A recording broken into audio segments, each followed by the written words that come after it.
Recording. Okey. Bismillahirrahmanirrahim. Assalamualaikum warahmatullahi wabarakatuh dan salam sejahtera kepada semualah anak didik SMKP perempuan yang sekolahnya di tempat disandarkan. Jadi utama sekali saya mau cek kehadiran dululah. Okey, kumpulan satu. Najwa, Syafiqah, Dorisa ada wakil kumpulan. Kalau tak ada, tak apa, kita boleh proceed. Najwa, Syafiqah, Dorisa. Rasanya tiada. Okey, kita proceed. Kumpulan dua, Filza, Iliana. Ada? Ada. Okey, terima kasih. Okey. Kumpulan tiga, Zatul, Juliana dan juga Ifah. Ada. Nice. Kumpulan empat, Nazura, Syahira, Dalilah. Hadir. Ada. Terima kasih. Jadi kita buka kita punya slide. Kita screen. Okey, boleh nampak slide ni? Boleh. Okey. Boleh. Jadi, Assalamualaikum warahmatullahi wabarakatuh dan selamat petang pada semua murid-murid. Jadi saya hari ini akan mengajar anda lah topik bagi topik tekanan cair, iaitu di bawah subtopik tekanan. Jadi Assalamualaikum dan salam sejahtera. Jadi apa kabar anda semua? Baik-baik kah? Waalaikumsalam. Baik, cikgu. Salam baik, Cikgu. Baik, cikgu. Waalaikumsalam. Baik, cikgu. Okey. Saya pun tak nampak punya muka, dapat yang dengar dengar suara juga. Tapi apa? Jadi kita proceed lah dengan pembelajaran kita pada hari ini. Jadi ambil nafas, take 5 semua. Dalam kiraan 1, 2, 3, 4, 5, tarik nafas, fokus dan kita belajar sama-sama. Boleh? Boleh. Nice. Okey. Masuk pada slide seterusnya. Okey, ini adalah quotes yang ingin saya berikan kepada anda pada hari ini. Okey, kita masuk inilah yang dikatakan oleh seorang tokoh iaitu Mahatma Gandhi. Okey, apa yang dikatakan adalah hiduplah seakan-akan kau akan mati besok. Belajarlah seakan-akan kau akan hidup selama-lamanya. Jadi, Filza, apa yang kamu faham dengan ayat ni? Kita hidup ni, kita fikirlah yang kita ni akan mati besok. Kita kumpul sebanyak mana ilmu yang kita patut bawa. Dan kita belajar untuk, macam kita hidup selama-lamanya di dunia ni. Iya, betul. Terima kasih Filza. Okey, itulah apa yang dikatakan oleh tokoh yang dikatakan ni, iaitu hiduplah seakan-akan kau akan mati besok. Jadi kalau kita mati besok, apa yang kita bawa untuk kematian kita? Apabila kita mati, adakah orang sekeliling kita ni akan memuji kita ataupun menghina kita? Okey, berkenaan dengan belajar adalah seakan-akan kau akan hidup selamanya. Seperti yang kita tahu, belajar ni tak akan pernah berhenti. Sedangkan saya pun masih belajar juga, termasuk pada anda semua. Mana-mana pun kita pergi mana-mana, pengalaman hidup ni yang mengajar kita. Jadi macam mana pun habis SPM, kita masih belajar lagi. Habis ijazah, kita masih belajar lagi. Dan ibarat, bila kita celup kita punya jari dengan dekat lautan ni, bila kita angkat, air yang menitik tu, seakan-akan itulah ilmu kita. Sebab ilmu Tuhan ni sangat-sangat luas. Mungkin belajar fizik, tapi dalam pertukangan ilmu kurang. Macam itulah. Jadi stay humble, kita belajar siaplah. Seakan-akan kita akan hidup selamanya. Learning and learning. Okay, jom. Okey, kita baliklah imbas kembali kepada topik yang kamu belajar dulu, iaitu asas tekanan. Yang ini kamu belajar mana tingkatan 2. Kalau kamu lupa, boleh buka lah muka surat 187. Apa yang ditakrifkan sebagai tekanan? Jadi tekanan ni takrifkan sebagai daya per unit luas permukaannya. Jadi apa daya ni? Dia per luas permukaan. Daya yang dikenakan dengan permukaan ni, maka itulah tekanan. Jadi menggunakan formula ni lah, P equal to F over A. Jadi inilah tekanan. Okay, boleh nampak dekat slide ni. Daya yang dikenakan adalah atas permukaan kayu. Jadi ini tekanan dikenakan lah, biar dia masuk ke tekanan dia. Jadi lepas tu ini juga tekanan yang dikenakan atas duit siling dalam sekeping papan. Jadi saya mau tanya kamu lah, antara paku dengan duit siling ni, mana tekanannya lebih tinggi? Antara paku dengan duit siling ni. Zatul? Paku. Betul lah. Sebab apa? Luas dia lebih rendah daripada duit siling ni lah. Supaya kita tengok dekat formula ni, saya ambil saya punya kan dia berkadar songsang, di mana luas permukaan rendah maka tekanan yang dihasilkan tinggi. Logik lah kan, Kalau kita letak paku tu dekat kulit kita, berteriak juga kita. Itulah yang dimaksudkan dengan tekanan. Jadi apa? Itu yang sudah kita imbas kembali. Kita masuk pula slide seterusnya. So kita masuk topik tekanan cecair. Jadi semua tanya lah. Ini kan air garam lah orang panggil, orang-orang kampung cakap kan, yang dekat yang sebelah kiri ni. Jadi ini adalah air intravena yang ada kat hospital lah. Jadi kenapa air intravena ni letak di tempat yang tinggi? Bukan letak di atas katil ke, bukan letak atas lantai ke. Kalau mau pergi hospital pun, kalau mau perasan, benda tu letak di tempat yang tinggi. Jadi Juliana, apa idea kamu berkenaan ni? Saya rasa sebab supaya dia dapat tekanan yang lebih tinggi. Ya, tekanan yang lebih tinggi, tekanan mana? Tekanan yang tinggi yang dikeluar daripada jarum tu. Gitulah. Okey, terus kita tengok gambar yang kedua. Okey, ini pula tangki. Bagus. Ya, tangki ni diletak tempat yang tinggi juga. Jadi kenapa tangki ni tidak letak di tempat yang rendah? Di tempat yang rendah ke, letak atas lantai ke? Kan air tu mengalir juga. So kalau kita perasan pun dekat kita punya rumah ke, dia macam tu juga. Jadi saya mau tanya lah, Nazura, apa pendapat kamu tentang tangki ni? Kenapa dia letak di atas? Sebab dia perlukan tekanan tinggi supaya airnya senang mengalir. Ya, sebab bila tangki tu di atas, tekanan dia tinggi lah, tekanan cair tinggi. Apabila tekanan cair tinggi, apa yang keluar dekat pili itulah. Tekanan yang keluar dekat pili air tu, tekanan dia tinggi. Okey, bagus. Okey, kita tengok pula dekat situasi yang berbeza, iaitu kedalaman. Ini dekat laut. Kita tengoklah yang ini A, ini si A, mana sudah ni dia punya pen. Ini si A, ini si B. Jadi kenapa A ni merasai kesakitan pada telinga, manakala B tidak? Jadi Pressure-nya tinggi. tekanan cecair yang kena pada A ni sedikitnya tinggi. Bagus, kamu ada sudah nampaklah idea tu di situ. Terima kasih atas respon anda semua. Jadi lepas ni lah kita akan lebih mengetahui tentang konsep tekanan cecair ni. Jadi apa kena mengenai ketinggian dan kedalaman tu? Kan bagaimana ia mempengaruhi tekanan. Jadi kedalaman, kita tengoklah ada formula dia. Ada juga dia punya eksperimen. Betul juga dengan ketinggian. Ketinggian ni tempat yang luar lah. Macam tangki tadi dengan suntikan intravena. Dia dekat luar. Bila dekat luar, maka dia akan tengok ketinggian, bukan kedalaman. Kedalaman dia ke bawah kan. Macam air laut, macam air dekat baldi tu, makin bawah makin dalam, akan tekanannya juga makin tinggi. Jadi saya harap kamu dapatlah lepas habis pembelajaran ni, ini yang kamu akan dapat hasil daripada seajar, iaitu pertama sekali berkomunikasi tentang konsep tekanan cair, permatian eksperimen. Lepas kamu akan eksperimen, kamu akan tengok video semua dan ceklah eksperimen, kamu ubah variable dia macam mana. Ketiga, ada dan menyelesaikan tempat masalah yang melibatkan tekanan cair dengan betul. Yang ini adalah rutin lah, soalan-soalan SPM, soalan-soalan yang menggunakan formula yang sudah kita belajar. Okey. Lepas tu yang keempat adalah berkomunikasi tentang aplikasi tekanan cair. Nanti last nanti kamu akan beritahu lah apa yang kamu tahu tentang aplikasi. Yang kamu rasa kamu tahu lah, yang kamu boleh cerita. Jadi itulah overview ya. Saya sudah beritahu ya tadi. Kamu akan lipat eksperimen, lepas tu kamu jawab soalan template. Lepas tu 4 soalan akan ditunjukkan kepada murid. Lepas tu kamu selesaikan soalan tersebut. Jadi kita akan cek lah nanti. Yang last kali berbincang dalam kumpulan 3-4 orang macam tu. Di setiap kumpulan nanti akan wakilkan dan bentangkan. Jadi kalau tak sempat, just jawab saja. Nanti kita akan bincangkan lebih berkenaan tentang aplikasi tu. Boleh? Okey. Boleh. Okey, terima kasih. Jadi template apa? Template yang sudah saya bagi hari tu. Okey, jadi tanpa buang masa kita akan tengoklah. Hi and Assalamualaikum my lovely student. I am Sir Lukman. So today we're gonna do an experiment about pressure in liquid. One of the subtopic in pressure. Here we're gonna do an experiment to show you if the distance affected the pressure. So I already make a hole at different level at this bottle. A, B, C, D and E. So if I put the water in this bottle,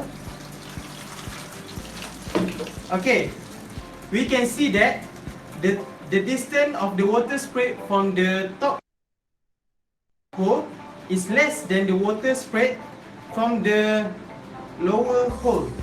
So that is from our experiment. I hope you guys can do that at home also. Bye bye. Thank you. Okay. Selesai untuk video eksperimen kedalaman, kita masuk pula video eksperimen ketumpatan cecair.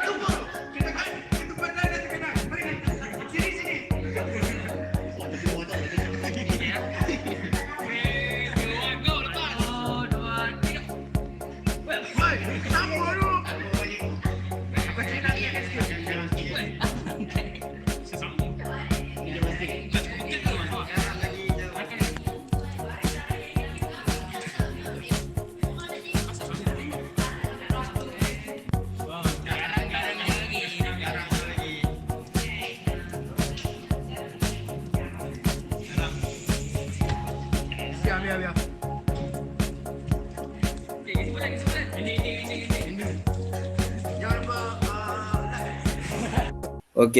hasil daripada eksperimen tu, okey, kamu diberi masa 10 minit untuk jawab template yang diberi hasil pada yang kamu tengok tadi tu lah.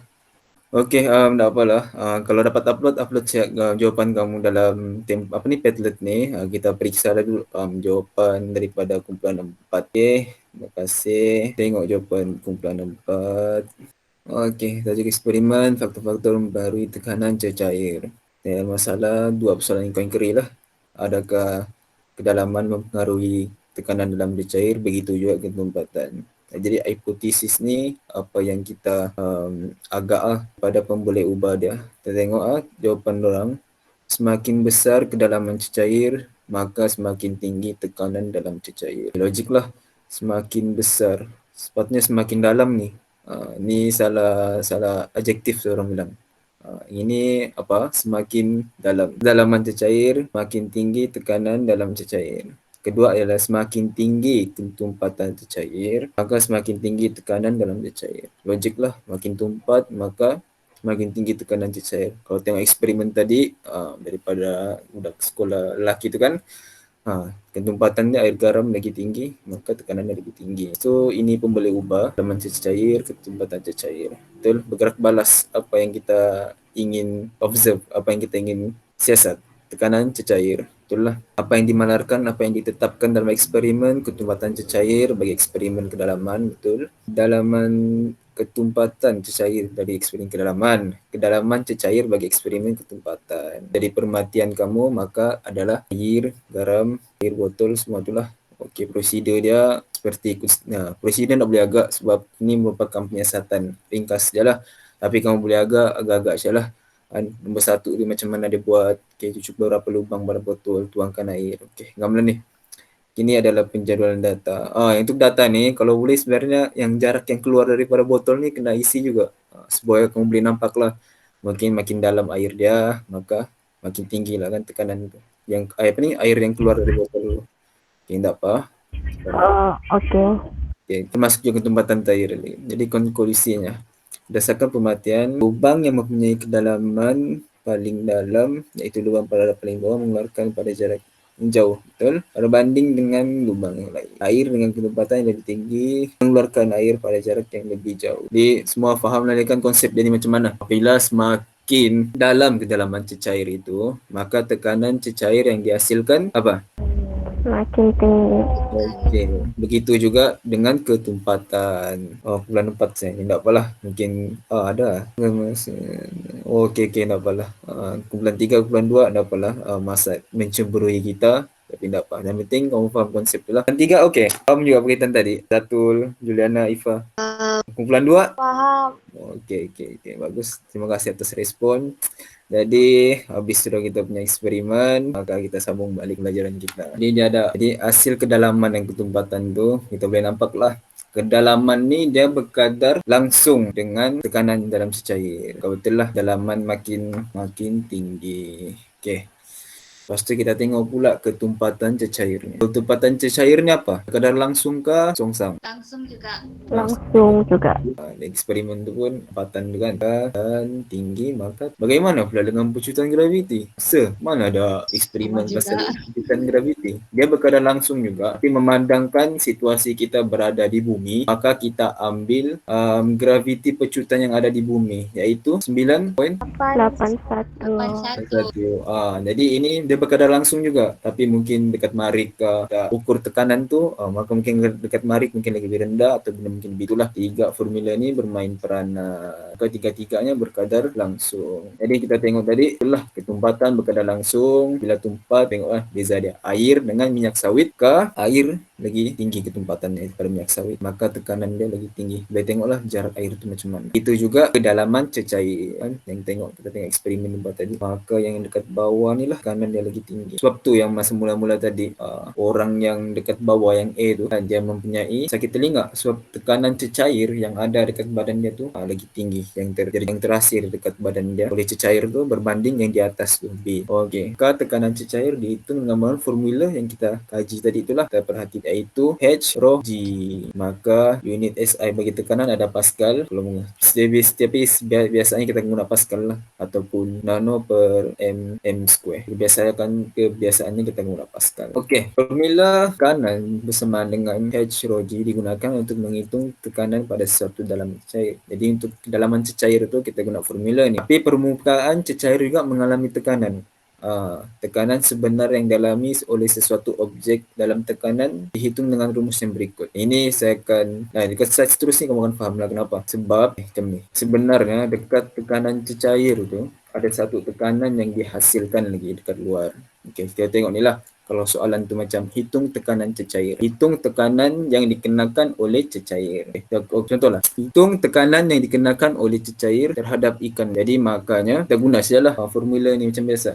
Sebab dia tidak mempengaruhi apa. Dia hanya dipengaruhi oleh air saja. Tapi sebenarnya ada satu oleh tekanan. Kalau dia minta jumlah tekanan ataupun tekanan sebenar, maka tambah lagi satu formula iaitu tekanan atmosfera. Sebenarnya dekat atas ni ada lagi satu tekanan lah yang dihasilkan. Yang ini lain, air ni lain, maka yang atmosfera ni lain. Tapi apabila soalan menanyakan jumlah tekanan ataupun tekanan sebenar yang dihasilkan kepada ikan ni, maka kita hitung dia sekali lah. Baru masuk je yang kita sekarang. Kalau sekarang ni kita ada tekanan atmosfera. Jadi biasanya yang sebelum-sebelum ni kita akan gunalah yang E equal to H rho G kan. Jadi apabila soalan menanyakan jumlah tekanan atau tekanan sebenar, wajiblah ada satu lagi tekanan atmosfera. Okey, kita masuk kepada soalan penyelesaian masalah. Memandangkan kumpulan satu tiada, maka soalan satu ni saya akan buatlah. Kita cek satu-satu. Maka soalan 2 akan dibuat oleh kumpulan 2, soalan 3 akan dibuat oleh kumpulan 3 dan soalan 4 akan dibuat oleh kumpulan 4. Jadi kita ada 5 minit dari sekarang lah untuk selesaikan masalah tersebut. Jadi saya hantar dekat WhatsApp soalan ni lah. Jadi dari sekarang 5 minit jawab soalan ni. Boleh? Boleh. Okey, masa sudah habis. Kita beri dalam masa 30 saat untuk upload kamu punya jawapan ke Padlet lah. Kumpulan 4 macam mana? Ada jawapan? Ada sudah cikgu. Ada, tapi kami kejap, tengah upload. Okay. Belum apalah, belum timbul. Okey. Tak apa. Kita tengok pada soalan pertama lagi dulu lah. Sebenarnya kumpulan 1 tiada. Jadi tengok soalan pertama. Raja 2.1 menunjukkan seekor ikan berada pada kedalaman 1.5 meter di dalam sebuah akuarium. Ketempatan air akuarium tu ialah 1050 kg per m cube lah, m square, dan tekanan atmosfera adalah 100,000 K Pascal. Maka pecutan graviti dia adalah 9.81. Berapakah tekanan yang dialami oleh ikan itu? Okey, untuk soalan pertama, berapakah tekanan yang dialami oleh ikan itu disebabkan oleh air di sekelilingnya? Maka kita guna formula H rho G. ini konsep dia air itu saja. Kalau tengok dekat sini dia guna 1.5 lah. Yang kedua tu nanti kita tengok. Jadi maka kedalaman yang diguna adalah 1.5 meter. Ketumpatan dia berapa? 1050. Okey, terima kasih. 1050. Maka graviti adalah 9.81. Tekanan yang dihasilkan, maka jawapannya adalah 15.2 mungkin lah. Okey, ini adalah tekanan yang dialami oleh ibakan air. Kita masuk pula soalan nombor 2. Soalan nombor 2 itu tekanan sebenar yang bertindak ke atas ikan itu. Jadi apa formula yang digunakan? H rho G tambah Rogi dah 100. Tambah 100. Tambah PA. Atmosfera. Pressure. Okey, jadi artinya ada lagi tekanan yang dihasilkan dari luar lah, iaitu atmosfera, ATM. Tadi cecair saja, pastinya ada tambahan. Maka jawapan tadi kita dapat, ini 15.45. ATM dia 100,000. 100,000 ni berapa kuasa dia? Meter semua. Berapa? 1/3. Ingat ke tidak ingat ni? Oh itu, ya. Yalah, kalau case sebenarnya kuasa 3 lah. Mili. Jawapannya adalah masuk dalam kalkulator. Jadi 16.45 kuasa 3 100 K. Jadi jawapannya adalah 1.5 10 9 Pascal. Boleh faham semua? Boleh. Boleh. Senang yang ni. Kalau kamu ni budak-budak sains, okey ni. La haula wala. Soalan 2. Dia 2.2 menunjukkan sebatang tiup yang diisi dengan air dan minyak zaitun. Ketumpatan air adalah, maka ketumpatan air adalah 1000. Okey, betul. Ketinggian air adalah 15.5. 15.0, betul lah dekat soalan tu pun. Maka tekanan dihasilkan bagi kedua-dua ni dekat tiup ni memang guna atmosfera punya tekanan, tekanan di luar ni atmosfera. Maka tekanan dua-dua ni adalah sama, water dengan minyak zaitun lah. Tinggian minyak zaitun 15.5. Jadi bandingkan saja. Okay, contoh 1.2 kira 193. Dapatkah ni jawapannya? Sama kah? Yang lain? Yang kosong berapa seri bagi 15.5. Senti ni boleh cancel lah. Tak perlu. Kalau cm sama cm. Yang G ni cancel lah sebab sama. Graviti di bumi sama. Ya. Jadi cancel. Okey, bagus. Maka kita ambil dua ni saja. Jadi pindah-pindah lah macam biasa. Untuk kita cari tekanan yang tekanan apa yang dia mau. Zaitun. Zaitun. Cari pasal ni. Hai. Okey. Saya dapat 9. Ya Allah. Sabar. 909. Ya kah? Kalian dapat berapa? Salah sini siap kan? Ya, begitu. Okey. Dah apa? Nama ni. Yang penting faham konsep ni macam mana. Okey, terima kasih kumpulan 2. Kita masuk dengan soalan nombor 3. Kumpulan 3. Kejutan graviti. Apa soalan dia? Sekejap. Soalan ringkas saja. Okey, ada pipe. Tak sebelah dia. Kejutan graviti berapa? 9.81 ngam. Ketinggian dia 5 ngam. Ketumpatan cair 10 kah? 10 dia bagi? 1000. Ngam lah. Masa 3an. Masa berapa ni? 5 kah? 3. Okey. Ngam lah ni. Okey. Senang Syak. Direct question. Ni belah tadi kau boleh jawab. Okay, terima kasih kumpulan 3. Okay, kumpulan 4. Ada situ. Ya, kita faham. Okey, bagus. Okay, kita ambil. Soalan 4. Tada. Ini kecil ni. Perlu aku. Dengar tak suara saya masih? Kau ada suara ni? Dengar. Benar. Okey, ya. Okey, soalan nombor 4. Soalan nombor 4 pun direct question. Menunjukkan sebuah silinder yang mengandungi merkuri. Berapa tekanan dihasilkan oleh merkuri pada titik P? Titik P lah. Ikut kedalaman dia dari atas ni sampai bawah ni kan. Okey, kita tengok dulu. Ya. 8.0. Okey, ngam. Jadi kedalaman dia 0.6. Maka ketumpatan dia ketumpatan merkuri 1.36 kuasa per 4. Okey, ambil juga ngam. Gravity ngam. Direct question only. Jadi darab. Semua jawapan ni ke? Cek dulu. Salah. Ya, dapat. 1.36 kuasa 4 maka 9.81. Okey, nice. Okey, terima kasih kumpulan 4. Rekan itu boleh faham lah kan macam mana soalan dia ni. Mungkin ada lagi lah soalan-soalan yang akan tanya lagi. Mana tahu dekat kerja rumah nanti kamu akan faham lah ataupun soalan-soalan SPM. Terima kasih. Okey, kita seterusnya masuk kepada aplikasi tekanan cair dalam kehidupan. Jadi mau bincang lah tentang aplikasi tekanan cair. Tapi tak apa kan, kita direct question saja. Okey, kumpulan 2. Apa aplikasi yang kamu tahu? Aplikasi tekanan dalam cair ini dalam kehidupan kamu. Filza, Iliana. Yang kamu rasa lah. Akuarium. Dalam akuarium tu dengan hose, kita yang satu letak di atas meja, satu tu letak di bawah. Oh, itu betul lah. Macam ni kan akuarium, masa letak hose. Maka tekanan yang dikenakan tu tekanan atmosfera, lepas tu dia turun. Okey, terima kasih kumpulan 2. Okey, nampaklah aplikasi dekat tekanan cair.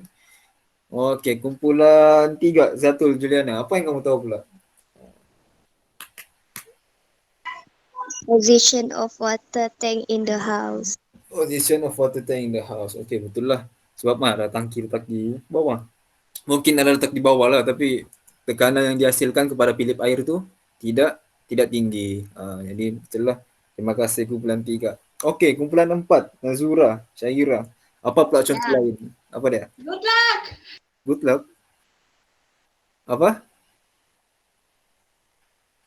Tidak, Cik. Tidak, Cik. Anu yang Cik. di hospital tuh. Rumah tuh. Hospital tu.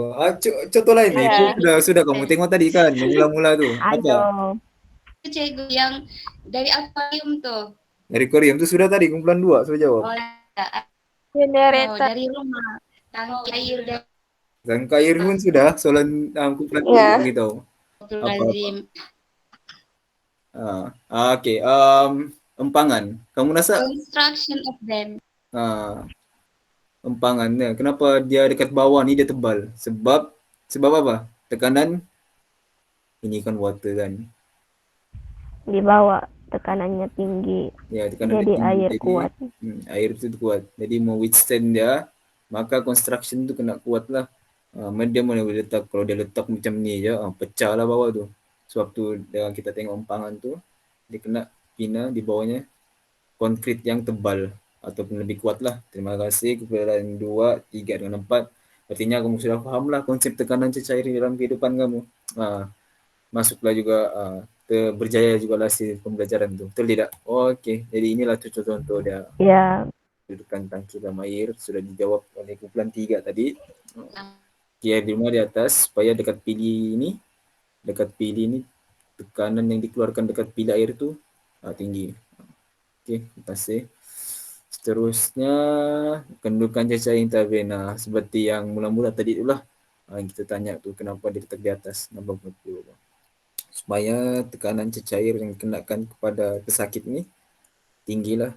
Supaya dia menolak cecair tu kan ke dalam badan pesakit tu. Okey. Contoh-contoh lain. Inilah. Kenapa? Kamu rasa? Kapal selam menjadi satu aplikasi. Baik, tolong jawab. Ifah, kenapa? Kak Ifah pun keluar sudah. Juliana? Mungkin sebab dorang kena selam pergi bawah. Ya, okay. Itulah. Kita tengoklah, kita baca ni. Di kawasan laut dalam, tekanan cecair amat tinggi. Dari itu dinding kapal selam ni masih cukup tebal dan kuat. Kalau dia punya struktur ni dah kuat, cikai-cikai je, maka pecah lah. Dia pun salah satu aplikasi lah. Dia tak boleh. Mau withstand the high pressure in the water, kena buat sesuatu yang kuat dekat kapal selam tu. Okay, terima kasih. Last kali empangan tadi tu lah. Kita tengok empangan ni, air masuk kat bawah. Kalau sebab tu dinding kat bawah ni tebal sebab tekanan dekat sini sangat-sangat tinggi. Sebab tu kalau dekat hidroelektrik ada satu nama dia penjana lah. Dekat penjana ni orang letak satu orang bilang hidroelektrik supaya benda tu berputar dengan kuat. Sebabkan tekanan dekat bawah sekali ni air masuk ni tinggi, maka putaran yang dikenakan tinggi juga. Jadi bila tinggi maka adalah yang dihasilkan tu yang di-convert kepada tenaga elektrik. Okey. Jadi kita pun sudah mau habis lagi penghujung kelas. Jadi saya ada pantun lah untuk kamu. Okey, saya mau tanya lah. Okey, pergi ke pasar Sandakan membeli ikan. Ikan dibeli untuk dimakan. Kita singgah sebentar membeli air. Apakah faktor-faktor yang mempengaruhi tekanan cecair? Okey. Beli. Cepat.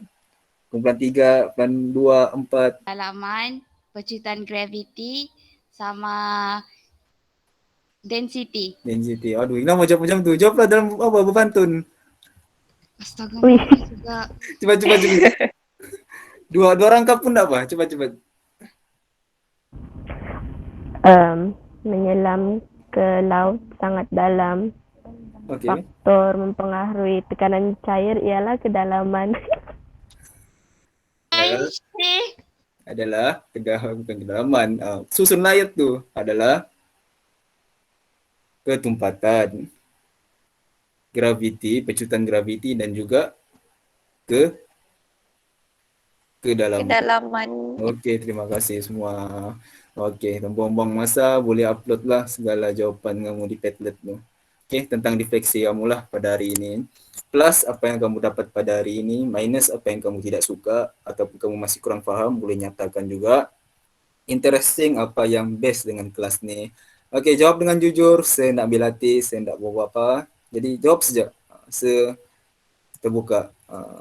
Mana tahu lah kamu tak faham kan, nanti apa-apa soalan nanti boleh boleh WhatsApp saya. Okey, jadi buatlah di rumah dekat buku teks soalan formatif tu. Okey, itu saja. Dan sekian, wabillahi taufik wal hidayah. Assalamualaikum warahmatullahi wabarakatuh. Okey, jangan lupa Padlet tu. Waalaikumsalam. Waalaikumsalam. Ya, Ya, terima kasih.